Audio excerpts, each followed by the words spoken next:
ये सब हमने कर लिया था। ये आपने आई होप पढ़ भी लिया होगा। देखो एक दो दफा नहीं, तकरीबन 5 to 6 टाइम प्रेजेंटेशन है इसकी जो लाइन ये रीड कर 5 to 6 टाइम, so दैट आपको जो लैंग्वेज में आंसर देना है ना वो लैंग्वेज आ जाए। ठीक है, अगर आप ऐसे सोचोगे ना समझ में आ गया और आप रीडिंग करोगे तो फिर बड़ा मसला आ जाएगा। अच्छा, अब हम आते हैं ट्रांसफॉर्मर्स के ऊपर। तो ट्रांसफॉर्मर बेसिकली क्या करता है? पहली चीज तो ये बात की जाए अगर आपसे कि ट्रांसफॉर्मर करता क्या है,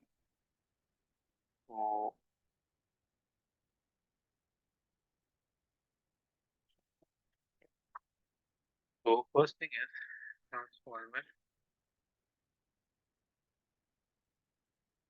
changes high alternating voltage, alternating voltage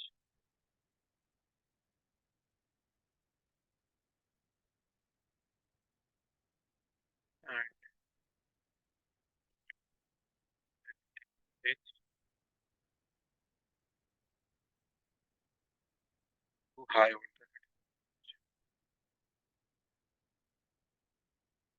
यानी कि इन सिंपल टर्म्स ट्रांसफार्मर का दो काम होता है।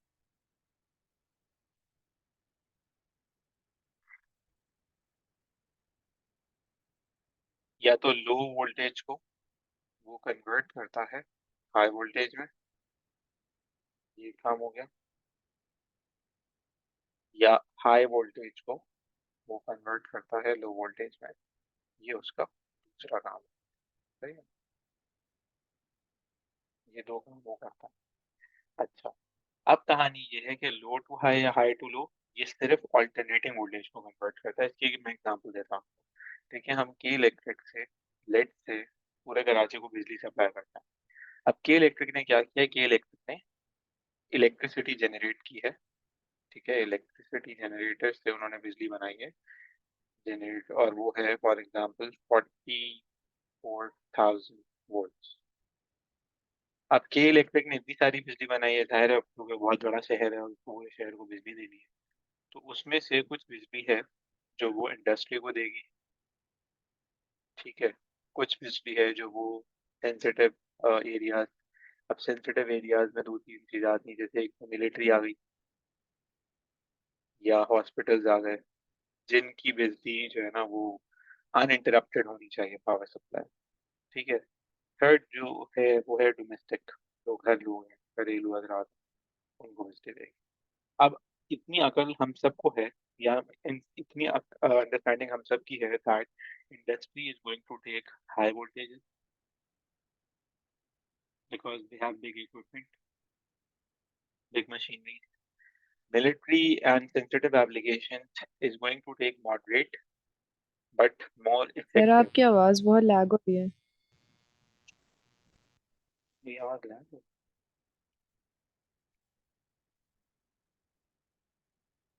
बेटा आप क्लियर है मेरी आवाज सबके लिए? हेलो।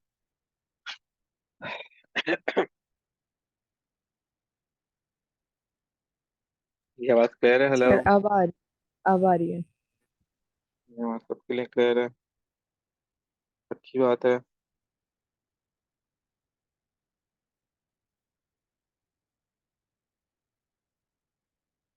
ओके, तो देखें हाई वोल्टेज मैंने कहा के इलेक्ट्रिक जो है वो बिजली बना रही है 44,000 वोल्ट प्लेट पर। इंडस्ट्री को चाहिए हाई वोल्टेजेस क्योंकि बड़ी मशीनरीज होंगी, इक्विपमेंट होगा, जैसे कोई फैक्ट्री चलानी है, एयरपोर्ट चलाना है, उसको वहां ले आते हैं हम। ठीक है, हाई वोल्टेज में जो सेंसिटिव एप्लीकेशन है, मिलिट्री है, हॉस्पिटल्स हैं, या टेक्निकल इंडस्ट्रीज हैं जहाँ पे काम नहीं रुक सकता, जैसे ऑयल्स की होती हैं या फूड्स की होती हैं, वहाँ पे हमें एक तो मॉडरेट चाहिए इलेक्ट्रिसिटी, और दूसरा ये कि विदाउट इंटरप्शन चाहिए, अनइंटरप्टेड चाहिए। यानी कि अगर आप सोचें जिस दिन के इलेक्ट्रिक वाले मिलिट्री की बिजली काटेंगे उस दिन के इलेक्ट्रिक ही खत्म हो जाएगा ना। अनइंटरप्टेड बिजली चाहिए, ये होना चाहिए। सबसे ज्यादा जो बेचारा मजलूम और रोता हुआ कंज्यूमर है वो ये वाला है, यानी कि ये इसको आप कैटेगराइज कर लेंगे लो इम्पोर्टेंट। घर में बिजली जाए नहीं जाए तो हमारे यहाँ पे मतलब ये है कि ना जाए कोई बात नहीं, क्या फर्क पड़ेगा। तो ये हो जाएगा हिसाब किताब। अब सवाल ये है कि के इलेक्ट्रिक अगर एक कंपनी है जो बिजली बनाती है, अगर वो ये फैसला करती है कि यार मैं एक काम करती हूँ, मैं सिर्फ जो है ना वो बिजली दूंगी इंडस्ट्री को, सही है, तो इंडस्ट्री को अगर वो सिर्फ बिजली देगी और इन दोनों को बिजली नहीं देगी, और इन दोनों को कोई और हुकूमत या कोई और बंदा जो है वो बिजली देगा, तो के इलेक्ट्रिक के लिए ये बहुत बड़ा लॉस का पिक्चर है। क्यों लॉस है? देखिए, अगर इंडस्ट्री किसी सीजन में चल रही है, फॉर एग्जाम्पल जैसे आजकल का सीजन है जिसमें गवर्नमेंट अनस्टेबल है, प्राइसेस बहुत हाई है, तो इंडस्ट्री ऑलमोस्ट बंद है, नहीं चल रही। तो फिर इस तरह तो के इलेक्ट्रिक बिजली बना रही होगी और इंडस्ट्री बोलेगी कि भाई मेरे पास तो फैक्ट्री चलाने के पैसे ही नहीं है, मैं क्यों बिल दूं, मैं तो नहीं दे रही। तो के इलेक्ट्रिक बिजली बना के किसको बेच। इसी तरह से सेकंड केस पे आ जाए, अगर अगर वो सिर्फ अस्पतालों को बिजली देती है या मिलिट्री को देती है, तो बिजली तो दे रही होगी, बिजली इस्तेमाल भी रेगुलर हो रही है, लेकिन कोई हाई प्रॉफिट जोन नहीं हो, क्योंकि ना वो अस्पताल से बहुत ज्यादा पैसे चार्ज कर सकती है, कि अगर अस्पताल को ज्यादा बिल बना के दे दिया तो एक मसला खड़ा हो जाएगा कि यार ये अस्पताल ये मुसलमान नहीं है और ये नहीं और वो नहीं है, और इन लोगों को तमीज नहीं है और ये एहसास नहीं करते हैं, थिंग्स लाइक दिस। इसी तरह मिलिट्री से तो आप ये छोड़ देंगे, वो पैसे ले नहीं ले सकते, कहानी खत्म हो गई। तो ये तो चंदे का या चैरिटी का काम होगा, जिससे उनको कोई खास मुनाफा। इसी तरह से अगर वो सिर्फ घरों को देती है, तो घर वाले क्या करेंगे, बिजली तो इस्तेमाल करेंगे, बिल भी टाइम पे देंगे, बहुत ही रिलायबल सोर्स होगा, क्योंकि कोई भी डोमेस्टिक कंज्यूमर कभी भी बिल अगर नहीं देता तो उसकी बिजली उसी वक्त काट देते हैं, तो वो बेचारा रेगुलर बिल भी दे रहा होगा। लेकिन मसला ये है कि घरों में बहुत ज्यादा बिजली इस्तेमाल नहीं होती, घरों में तो बहुत कम बिजली इस्तेमाल होती है, साथ में उनका जो फ्लक्चुएशन है वो भी बहुत ज्यादा होती है। क्या मतलब है फ्लक्चुएशन का? देखिए, अभी विंटर है, अभी कोई इतनी ज्यादा बिजली इस्तेमाल नहीं होती, तो अगर कराची में 3 महीने या 2 महीने या चलो एक महीना भी सर्दी है, तो उस एक महीने के अंदर के इलेक्ट्रिक क्या करेगा, बंद हो जाएगा।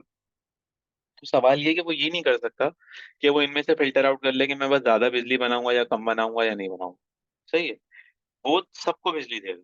अब वो सबको जब वो बिजली देगा ना, तो जनरेटर तो एक ही अमाउंट में बिजली बना रहा है। अब कहीं पे उसको लो वोल्टेज चाहिए, तो यहाँ पे वो लगाएगा स्टेप डाउन ट्रांसफार्मर, जो क्या करेगा, हाई वोल्टेज रिसीव करेगा, लो में कन्वर्ट कर देगा। कहीं उसको हाई वोल्टेज चाहिए, तो वो यहाँ लगाएगा स्टेप अप ट्रांसफार्मर, तो हाई लो रिसीव करेगा और इससे भी मजीद हाई करके आगे फॉरवर्ड कर देगा। तो इससे क्या होगा, इससे ये होगा कि जो भी बिजली बन रही होगी, वो अगर इंडस्ट्री बंद है तो घर चल रहे हैं, घर बंद है तो इंडस्ट्री चल रही है, ये सब बंद है तो अस्पताल, सब चल रहा है। तो इससे फायदा ये होगा कि बिजनेस चलता रहे। ये बताएं, आपको अंडरस्टैंडिंग डेवलप हुई ट्रांसफॉर्मर? यस। तो सबसे पहली यस। और इम्पोर्टेंट चीज ये कि ट्रांसफॉर्मर, बच्चे सोचते हैं पता नहीं क्या एलियन चीज है, बहुत इंपॉर्टेंट चीज है। और बिजली बनाता नहीं है, सिर्फ वोल्टेज को कम या ज्यादा करता है, बस और कुछ भी नहीं करता। बिजली बनाने का काम जनरेटर का है, पावर जनरेशन नहीं करता, इलेक्ट्रिसिटी जनरेट नहीं करता, इलेक्ट्रिसिटी रिसीव करता है, और उसमें भी वोल्टेज को चेंज कर देता है। तो ये समझने वाली बात है। अब आते हैं कि ट्रांसफार्मर में और क्या क्या चीजें हम यूज कर रहे होते हैं या पढ़ रहे होते हैं। तो सबसे पहली चीज, तो ट्रांसफार्मर एक कॉइल होता है जो कि एक मेटल के ऊपर बॉन्डेड होता है। अब ये सिंपल कॉइल नहीं होगा, यानी कि ये कॉइल होगा एसेंशियली किसी चीज के ऊपर बना हुआ होगा। तो मान लो एक मेटालिक हम लेते हैं रिंग, सिंपल रिंग, और एक वायर यहाँ कनेक्ट करते हैं और दूसरी वायर यहाँ कनेक्ट करते हैं। अच्छा, मैंने अब आप बेसिकली अभी तो मैं आपको सिर्फ इसके पार्ट समझा रहा हूँ। तो दिस इज मेटल। मेटल हम यूज करते हैं आयरन, क्यों? क्योंकि हम चाहते हैं कि गुड मैग्नेटिक या गुड फेरोमैग्नेटिक सब्सटेंस, फेरोमैग्नेटिक, ठीक है। और साथ में हम लिखते हैं temporary soft magnet, hard magnet ना हो, ठीक है। दूसरा ये कि हम वायर यूज करते हैं, इंसुलेटेड वायर होती है। और आप ये काम स्कूल की लैब में जाके भी कर सकते हो, ठीक है, स्कूल की लैब में जाके बड़े आराम से आप ये काम खुद भी कर सकते हो। अगर आपका फ्री ब्लॉक हो तो आप सर को कह देना, सर शम्स वहाँ होते हैं, कि सर हमें ये करना है, तो वो मना नहीं करेंगे आपको। ठीक है, इंसुलेटेड वायर्स हैं हमारे पास।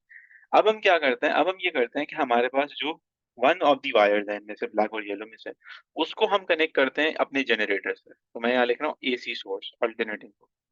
मैंने जनरेटर की टर्म यूज की है क्योंकि मैं आपको ये बात बता चुका हूँ कि करंट होना चाहिए ऑल्टरनेटिंग। तो अब क्या होगा, करंट यहाँ से जाएगा, इस कॉइल में घूमेगा और वापस आ जाएगा, तो ये काम होगा, यानी कि करंट इनपुट हो गया और करंट आउट हो गया, और कुछ भी नहीं हुआ। सही है। अब इसका मतलब फिर फायदा क्या हुआ सर? मतलब फिर लो टू हाई कैसे हुआ? पहले इसकी हम समझते हैं अंडरस्टैंडिंग के होगा। देखो, जब इस कॉइल में करंट जाएगा तो क्या कॉइल के अंदर मैग्नेटिक फील्ड इंड्यूस होगी? तो आंसर इज बिल्कुल होगी, मैग्नेटिक फील्ड इंड्यूस। तो वो मैग्नेटिक फील्ड आयरन एब्जॉर्ब करेगा? बिल्कुल करेगा। तो आयरन के साथ दूसरा भी तो कॉइल कनेक्टेड है, तो वो मैग्नेटिक फील्ड इसमें से पास होगी येलो वाले में से। अब जब वो येलो वाले में से पास होगी तो मैग्नेटिक फील्ड ट्रांसफर हो गई एक तरह से कॉइल के थ्रू दूसरे वाले में। तो जाहिर है जब येलो वाले कॉइल के पास कोई मैग्नेटिक फील्ड है, तो क्या हम ये कह सकते हैं कि यहाँ पे मैग्नेटिक फील्ड है? तो यहाँ पे अब क्या भी होगा? तो जवाब ये, यहाँ पे करंट जनरेट होगा, इंड्यूस्ड ईएमएफ आएगा। इंड्यूस्ड ईएमएफ क्यों आएगा? क्योंकि जहां पे मैग्नेटिक फील्ड होती है वहां पे करंट होता है, जहां करंट होता है वहां मैग्नेटिक फील्ड होती है। ये पिछले 2 हफ्तों से हम बातें कर रहे हैं। तो फर्स्ट कॉइल में जनरेटर कनेक्टेड था, उसने मैग्नेटिक फील्ड इंड्यूस की, जनरेट की। वो मैग्नेटिक फील्ड थ्रू आयरन पास हुई और उसने दूसरा जो कॉइल है येलो वाला, उसमें वो मैग्नेटिक फील्ड ट्रांसफर, ठीक है, जिसकी वजह से येलो वाले कॉइल में करंट बना। अब सवाल ये है कि कितना करंट बना? तो जितने उसमें टर्न्स हैं, तो हम ये कह देते हैं, हमें नजर भी आ रहा है सर ने ब्लैक में ज्यादा टर्न्स बनाए, ब्लू में येलो में कम बनाए, तो यहाँ पे भी करंट बना। इस करंट को हम कह देते हैं सेकेंडरी आईएस। और ये जो पहले वाला करंट था इसका नाम है आईपी। क्योंकि हम दो कॉइल्स में से वो कॉइल जो किसी सोर्स से कनेक्टेड होता है उसको कहते हैं प्राइमरी कॉइल। जो कॉइल सोर्स से कनेक्टेड नहीं होता, किसी लोड से कनेक्टेड होता है, किसी इक्विपमेंट से कनेक्टेड होगा, घरों में कनेक्टेड होगा, इंडस्ट्री में कनेक्टेड होगा, उसको हम कहते हैं सेकेंडरी। तो अब आपको दोनों तरह से ट्रांसफार्मर समझ में आ गया कैसे। अगर मैं आपसे ये कहता हूँ कि भाई प्राइमरी के अंदर फॉर एग्जांपल 100 टर्न्स थे, तो एनपी लिख लेते हैं। N is use for turns, P मतलब प्राइमरी। और सेकेंडरी के अंदर अगर मैं कह देता हूँ टर्न्स थे 50, तो आपको इतनी मैथ्स फौरन फौरन समझ में आ गई कि सेकेंडरी का current almost half as primary होगा। क्या ख्याल है, क्या कहते हो आप? You guys get this? बल्कि आप करंट यस। सर, मैं क्यों समझा रहा हूँ, मैं वोल्टेज समझा रहा था। तो वोल्टेज लिखते हैं। तो वोल्टेज कम हो गया, हाफ हो गया वोल्टेज। तो वीपी और वीएस, प्राइमरी और सेकेंडरी। तो ये ट्रांसफार्मर फिर किस फैमिली का हुआ? स्टेप अप हुआ या स्टेप डाउन हुआ? तो ये हुआ स्टेप डाउन। क्यों? क्योंकि वोल्टेज पहले ज्यादा था, बाद में कम हो गया। अगर हम उल्टा कर देते, फॉर एग्जाम्पल हम एक काम करते, हम ये कहते हैं कि हमारे पास भाई ये कॉइल है और यहाँ प्राइमरी है, यहाँ सेकेंडरी है, और हमारे पास प्राइमरी में टर्न्स है फॉर एग्जाम्पल 500, जबकि सेकेंडरी में टर्न्स है फॉर एग्जाम्पल 1000। तो क्या होगा भाई? तो प्राइमरी के वोल्टेज को हम करेंगे कम, सेकेंडरी का वोल्टेज ट्वाइस एज हाई होगा एज प्राइमरी। बात समझ में आई?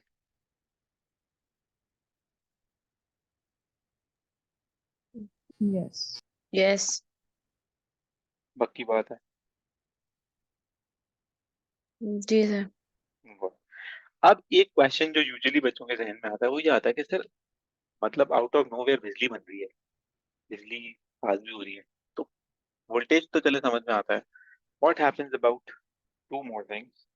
जहां कहीं भी वोल्टेज होता है वहां पे करंट भी होता है, और जहां कहीं पे करंट और वोल्टेज दोनों होते हैं वहां पे पावर भी होती है। आपने पावर का फॉर्मूला पढ़ा था वीआई। तो अब आप जरा इसके ऊपर डिस्कशन कर लें। तो पावर एक 100% एफिशिएंट ट्रांसफार्मर की बड़ी जबरदस्त होती है कि जितनी पावर प्राइमरी में है उतनी ही सेकेंडरी में होती है, सेम होती है, अगर ट्रांसफार्मर 100% है। तो यहाँ पे हम फॉर्मूला लिखते हैं वीपी आईपी, और यहाँ हम लिखते हैं वीएस आई एस, इंडिकेटिंग है ये प्राइमरी का वोल्टेज है, ये प्राइमरी का करंट है, ये सेकेंडरी का वोल्टेज है, ये सेकेंडरी का। अब कुछ वैल्यूज अज्यूम कर लेते हैं।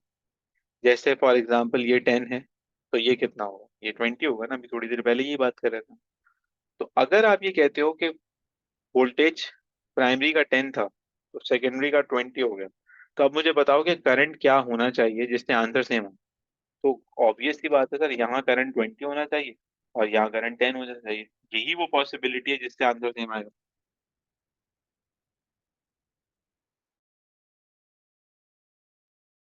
Yes sir. तो आपको क्या समझाया? आपको ये समझाया मैंने कि अगर मेरे पास, देखो, परेशान नहीं होना, बहुत आसान काम। वोल्टेज कम हो रहा है, यहाँ पे वोल्टेज कम हो रहा है या ज्यादा हो रहा है?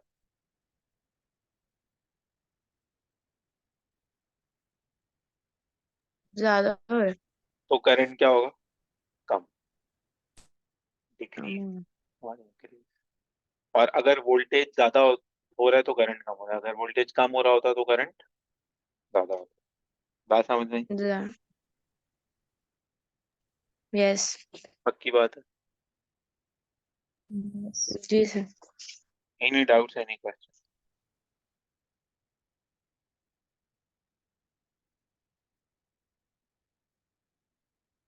तो अगर 100% एफिशिएंट ट्रांसफार्मर है तो ऐसा होगा। अगर एफिशिएंसी फॉर एग्जांपल उसकी 80% है, 70% है, 60% है, तो जितनी भी एफिशिएंसी गिवन हो, फॉर एग्जांपल 80% है, तो आप लिखोगे power secondary and power primary, जिसमें आप ये कहोगे कि सेकेंडरी पे भाई 100% रिसीव नहीं होगी, 80% रिसीव होगी, तो we are going to multiply secondary with 80। अगर फॉर एग्जांपल एफिशिएंसी होती 60%, तो हम कहेंगे कि भाई सेकेंडरी में 60% रिसीव होगी और 100% रिसीव नहीं होगी। तो जो भी है, तो आपको पता है परसेंटेज को कन्वर्ट करने के लिए आप डिवाइडेड बाय 100 ही करते हैं। ये बताइए, is this understood?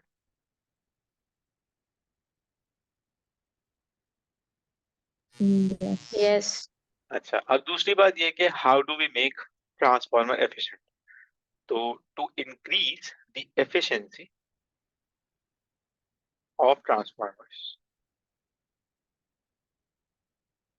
What we do? तो सबसे पहली चीज, हम गुड कंडक्टिंग वायर यूज करते हैं विथ नो मैग्नेटाइजेशन, यानी कि वायर की अपनी कोई मैग्नेटिक इफेक्ट नहीं होना चाहिए। इसका क्या मतलब है? वायर कॉपर का हो सकता है, वायर गोल्ड का हो सकता है, वायर सिल्वर का हो सकता है, खुद मैग्नेट नहीं बनेगा, वो करंट को पास करेगा, खुद मैग्नेट नहीं बनेगा। ये बहुत इंपॉर्टेंट है। दूसरी बात, कोयल, ओ सॉरी, जो आपके पास मेटल है, जिसमें आपने आयरन की बात की, तो मेटल हमेशा आयरन ही होगा। क्यों आयरन होगा? उसका रीजन ये कि आयरन सॉफ्ट फेरोमैग्नेटिक सब्सटेंस है, वो अपनी मैग्नेटिक फील्ड जो है कभी भी मेंटेन नहीं करता, फॉरेन जैसे ही मैग्नेट हटेगा डीमैग्नेटाइज। थर्ड थिंग है बड़े मजे की, वो है कि हम लैमिनेटेड कॉइल यूज करते हैं। अब यहां से आके चीजें थोड़ी मुश्किल होना शुरू हो जाती है। अब ये क्या क्या बात है? देखिए, आपने ये कहा कि आपके पास जो कॉइल है ना वो ये है, ये रखो। अब इसके थ्रू मैग्नेटिक फील्ड जाके यूं घूम के आ रही है और उसमें से पास हो रही है, ठीक है? तो सबसे पहली चीज तो ये कि मैग्नेटिक फील्ड जब कॉइल में से पास होगी, तो दुनिया में जहां पे भी मैग्नेटिक फील्ड होती है वहां पे करंट आता है ना, तो भाई एक करंट होगा जो इस आयरन रिंग में भी आ जाएगा, उसको हम कहते हैं एडी करंट। नाम बेशक आप ना याद रखो, बस एडी करंट। तो वो करंट इसमें प्रोड्यूस हो जाएगा, जिसकी वजह से क्या होता है, जिसकी वजह से ये होता है कि हमारा जो करंट हमें आउटसाइड चाहिए ना, यानी कि हमें तो आगे वाली डिवाइस पे चाहिए, इधर करंट चाहिए ना, इस डिवाइस पे करंट चाहिए, इसमें करंट क्यों आ गया? कॉइल में करंट क्यों आ गया? ये जो हमारा सॉलिड है इसमें करंट, ये तो आने नहीं चाहिए था। तो इस करंट को हम खत्म नहीं कर सकते, क्योंकि हमें मैग्नेटिक फील्ड तो चाहिए। तो मैग्नेटिक फील्ड जहां भी होगी वहां करंट तो आएगा, लेकिन हम इस करंट को मिनिमाइज कर देते हैं। उसके लिए हम लेमिनेटेड आयरन। अब वो क्या चीज होती है? तो इसको समझाऊंगा पहले मैं, फिर मैं पिक्चर दिखाऊंगा, फिर मैं मजीद समझाऊंगा। पहले सुनना ध्यान से। एक सॉलिड ब्लॉक लेते हैं, उसके ऊपर एक वायर जो है वो टर्न कॉइल कर देते हैं, और उसमें करंट वायर में छोड़ देते हैं, तो वो पूरा सॉलिड मैग्नेटाइज हो जाएगा, हाँ या ना? Yes. ठीक है। दूसरे सिनेरियो में मैं आपसे ये कहता हूँ कि मैं सॉलिड ब्लॉक नहीं लेता, मैं ना एक ब्लॉक लेता हूँ जिसके स्लाइसेस हुए हैं। जैसे एक बुक नहीं होती या पेजेस नहीं होते, उस तरह से उसके स्लाइसेस हुए हैं, और उन स्लाइसेस के बीच में जैसे हम ग्लूइंग करते हैं और दो पेजेस को या तीन पेजेस को या चार पेजेस को कंबाइन कर देते हैं, इस तरह से ना कॉम्बिनेशन कर देते हैं ग्लू लगा के मेटल की स्ट्रिप्स का। मल्टीपल स्टेप्स रखते हैं और उनका सैंडविच बनाते हैं और उसके ऊपर फिर कॉइलिंग करते हैं, तो क्या होगा? तो करंट तो अब भी जनरेट होगा, लेकिन लेयर्ड करंट होगा, यानी कि एक साइड का करंट दूसरी साइड में, दूसरी साइड का करंट तीसरी साइड में, तीसरी साइड का करंट चौथी साइड में नहीं जा पाता। ये बताएं, ये बात समझ आई?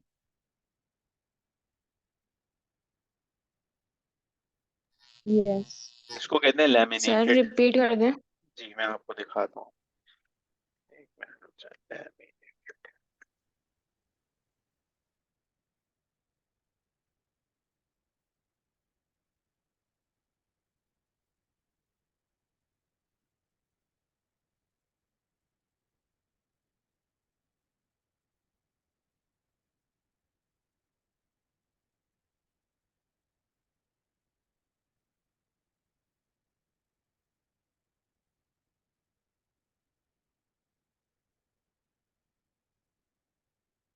अब आप जरा मेरी स्क्रीन देखें तो आपको ये नजर आएगा कि ये जो आप समझ रहे हो ना कि ये एक सॉलिड सब्सटेंस है, ये सॉलिड नहीं है। इसमें देखो लेयर्स हैं,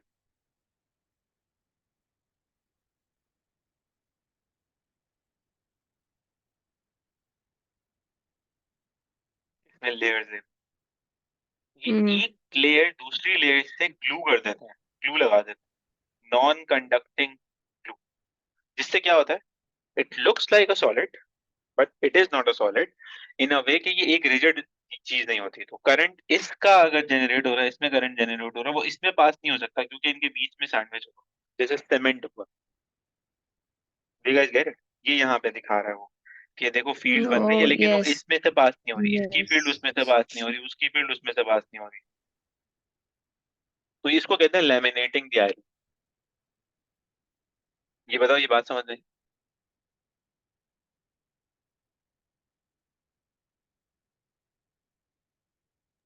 यस सर।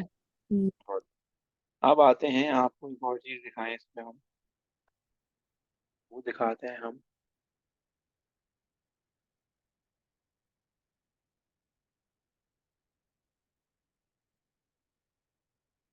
कि आपने कभी शहर में ये हालात हो गए हैं, देखो ट्रांसफार्मर में मूवी दिखा रहा है वो, शहर में ऐसी चीजें देखी हैं आपको, नजर आई है कभी? ये इस तरह की जो पोल्स के ऊपर होते हैं, ये पड़े हुए।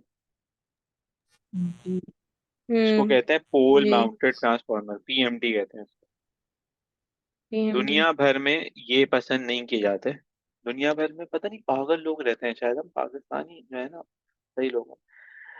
दुनिया भर के लोग ये कहते हैं कि जब हम ये पोल में लगाते हैं ना तो अच्छा नहीं लगता, हमारा जो लिविंग व्यू है ना वो खराब होता है, बुरा लगता है। पता ही नहीं उनको पाकिस्तान में कैसे लोग रहते हैं। ये पीएमटी है, पोल माउंटेड ट्रांसफार्मर। अब इस ट्रांसफार्मर की वर्किंग हम करना चाह रहे हैं कि वो क्या है, तो मैं आपको दिखाता हूँ इसकी वर्किंग।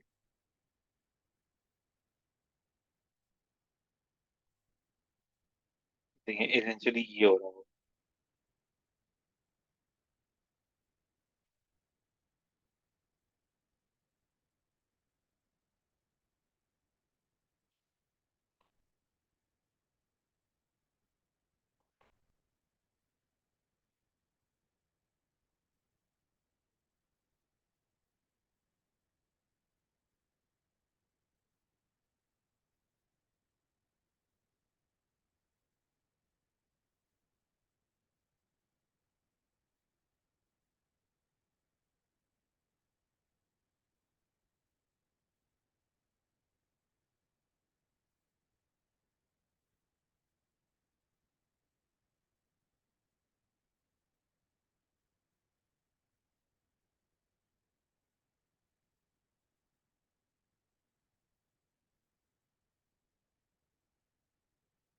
भाई आप चल क्यों नहीं रहे, आपको क्या मसला है? हाँ आप चला है।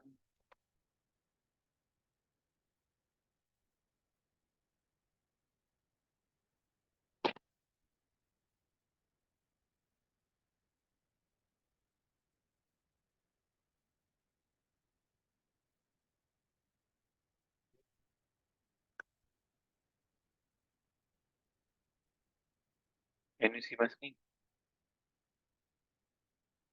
यस। अब देखिए आपको यहाँ पे ये क्या समझा रहा है, आपको ये समझा रहा है यहाँ पे कि ये एक कॉइल है सेकेंडरी। ये अभी तो इस लैंग्वेज को छोड़ दें, linkage and all. Secondary coil है यानी कि इसके थ्रू यहाँ पे इसने कोई वो कोई लोड कनेक्ट किया हुआ है। मे बी ये इंडस्ट्री को दे रहा है, मे बी ये घरों को दे रहा है, ठीक है, जिसको भी दे रहा है ये यहाँ पे दे रहा है क्योंकि ये सेकेंड, ये प्राइम, यानी कि यहाँ से बिजली आ रही है, ये जनरेटर से आ रहा है। और देखो ये ब्लू शो कर रहा है कि इसकी एक फील्ड बन रही है, देखो ये वायरिंग फील्ड बन रही है। ये फील्ड पास हो रही है इसमें से कॉइल में से, सॉरी सॉलिड में से, मेटल में से, और वो मेटल की जो फील्ड है वो इसमें से भी पास हो रही है और इसमें बिजली हो रही है। अब इसमें जो मजे की बात है वो क्या है, अगर मैं आपसे ये कहूँ कि ये जो फील्ड है, ये जो फील्ड आप देख रहे हो ना जो यहाँ पे चल रही है, मैं तुम्हें दिखा रहा हूँ, ये ऐसे ही याद रखना, तुम लोगों को ऐसे ही याद रहेगी कि field should be mobile mobile, field should be moving. अगर फील्ड चलना रुक जाए, यानी कि फील्ड कांस्टेंट हो जाए, तो क्या होगा? तो कुछ भी नहीं होगा। सवाल ये कि फिर यहाँ बिजली नहीं बनेगी, नो ईएमएफ इज। वाई? तो इसके लिए फिर मैं आपको पहली बात पे ले जाता हूँ कि अगर बिजली बनानी है तो ईएमएफ सेम नहीं होना चाहिए, मतलब मैग्नेटिक फील्ड सेम नहीं होनी चाहिए, मैग्नेटिक फील्ड का चेंज होना जरूरी। बात समझ में आई? अगर मैग्नेटिक फील्ड चेंज नहीं हुई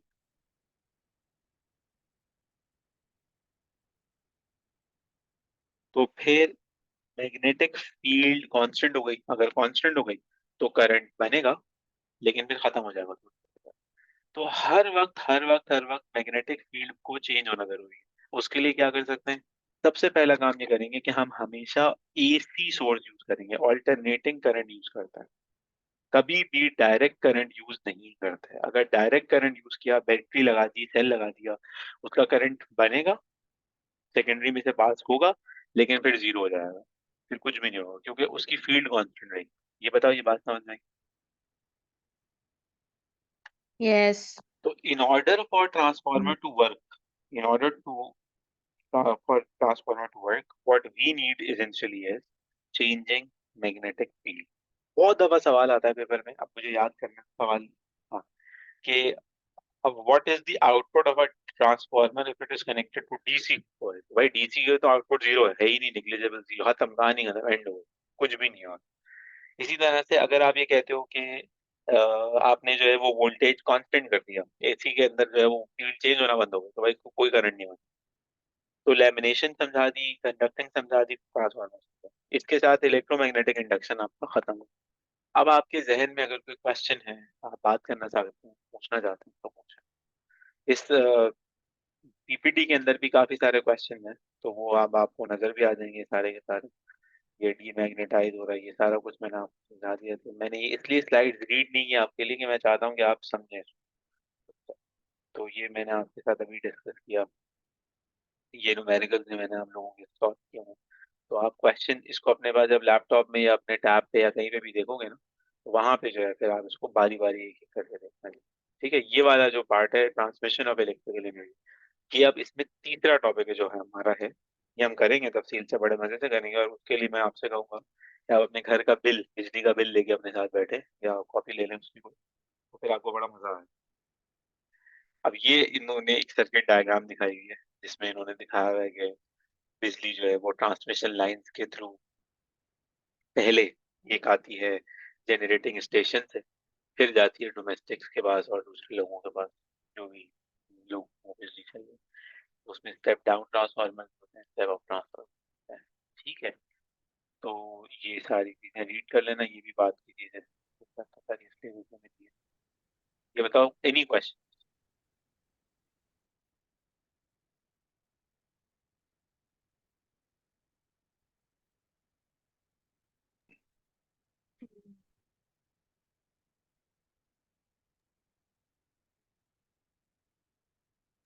नहीं सर, फिलहाल तो नहीं। ठीक।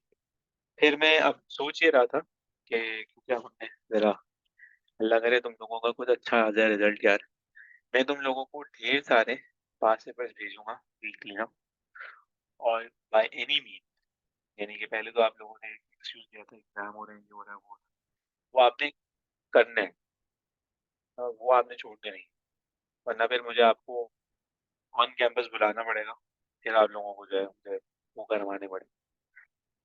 ठीक है, तो प्लीज आप वो कर लें, सो दैट आपका थोड़ा काम आसान हो। डन है? क्लास एंड करते हैं, जी सर, बाकी जी बात सर। इंशाल्लाह कल आपसे नेक्स्ट क्लास में करेंगे। अल्लाह हाफिज।